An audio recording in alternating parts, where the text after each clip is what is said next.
The case of violence in an Astana cafe committed by MP Oralbay Abdukarimov's son will soon reach the court, say representatives of the Internal Affairs Ministry.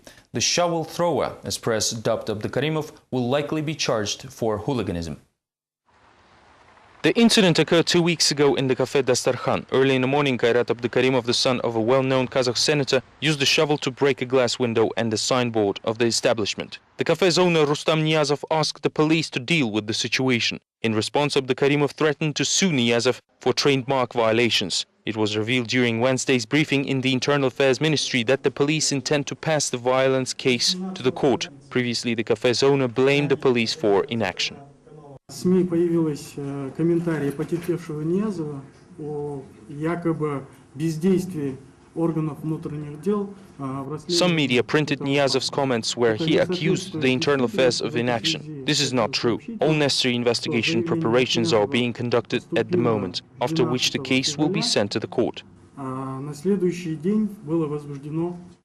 Meanwhile, another trial has finally come to an end. The former Deputy Defense Minister of Kazakhstan, Lieutenant General Kazimurat Mairmanov, is sentenced by Akmolinsk Garrison Military Court to 11 years in prison for corruption, bribery and abuse of power.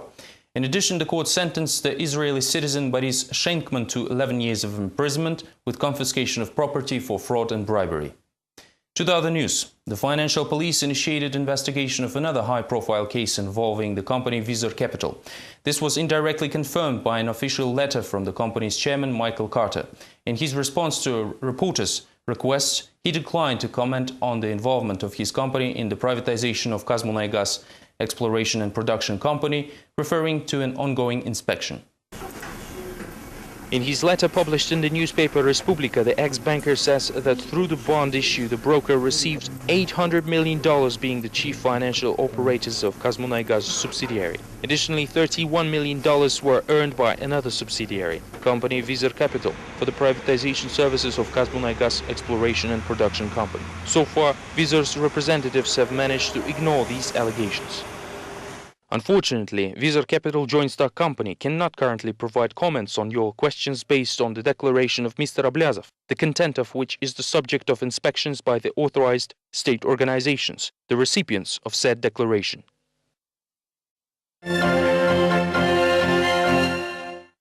Prosecutors in Pavlodar have attempted to change the worsening situation with illegal child labor. Despite their efforts, local enterprises are still using cheap labor force, as small fines for employing children are ineffective.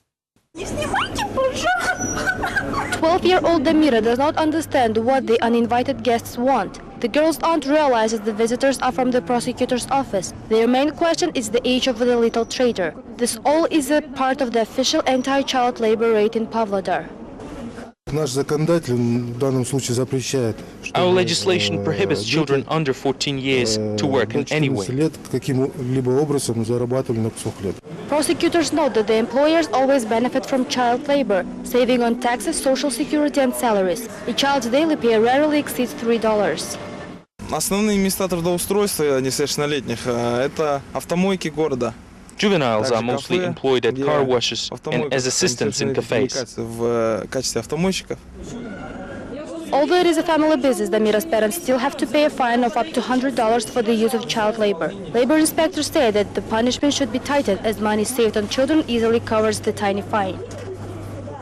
Kazakh scientists also have problem with legislation, figuratively speaking. The infamous science bill was approved by the cabinet and sent to the parliament.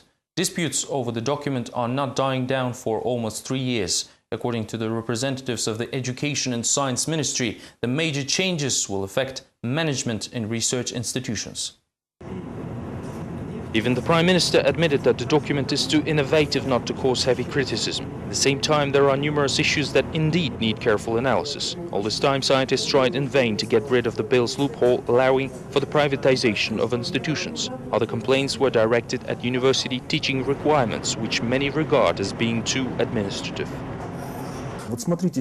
Look what is happening here on the MBA program. According to the ministry's decree, there must be a final exam followed by the defense. But the final exam is a test. I'm a professor of management disciplines, and thus I have no idea how can I use precise tests for the evaluation of strategic management, where there are a lot of options and no exact solutions.